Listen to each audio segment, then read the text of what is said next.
Hi, my name is Dr. Naomi Baum.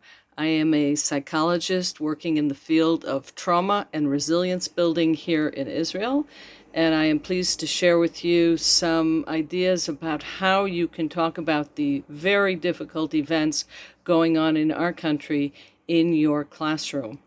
First and foremost, I think it important to note that you can't skip over it. Much as you might like to, there is no way that the kids coming into your classroom haven't heard about what is going on in Israel.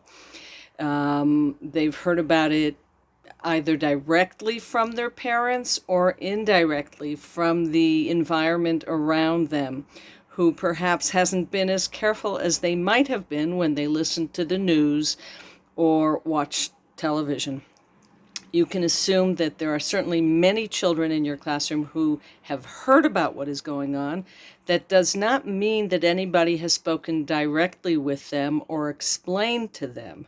And here it is really important, and you have a role as their teacher to direct and guide them and explain in language that is developmentally appropriate for them, a way to understand what is happening in Israel. I think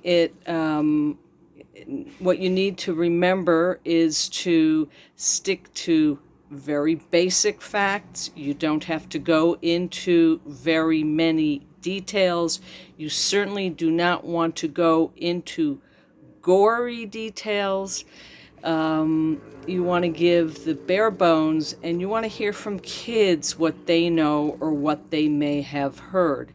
Now, it's important to remember that kids sometimes interpret things differently, and children may be coming into the classroom with some ideas that have no relationship to reality, may have to do with their own fears or anxieties, and it's important to correct and to assure kids of what has happened in a very down-to-earth, simple manner.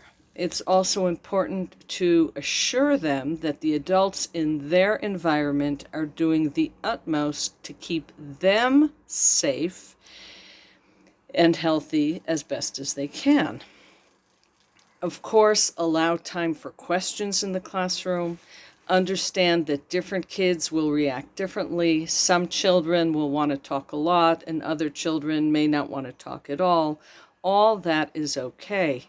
Spend a little bit of time trying to notice if some reactions seem extreme or unusual to you. And if they do, keep an eye on that. Track it for a day or two. You don't need to send somebody to the psychologist or the guidance counselor based on one discussion.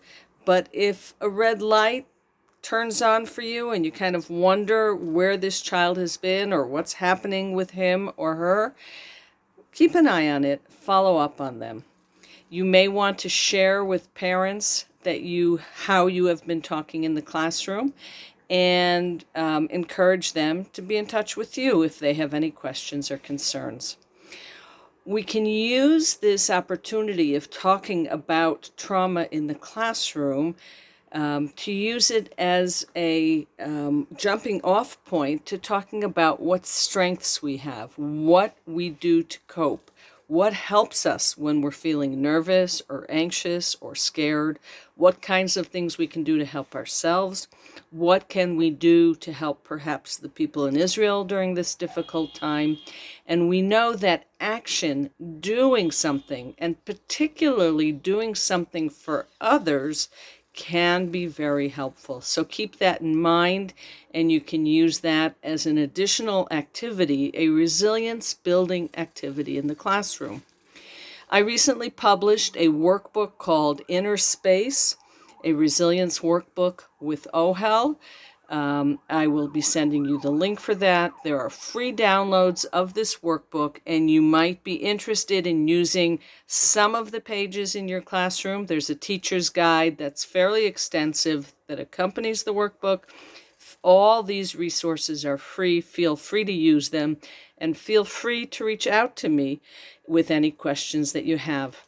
I wish you much luck in your work in the classroom. You are doing super important work educating our children and teaching them how to talk about difficult issues. Good luck.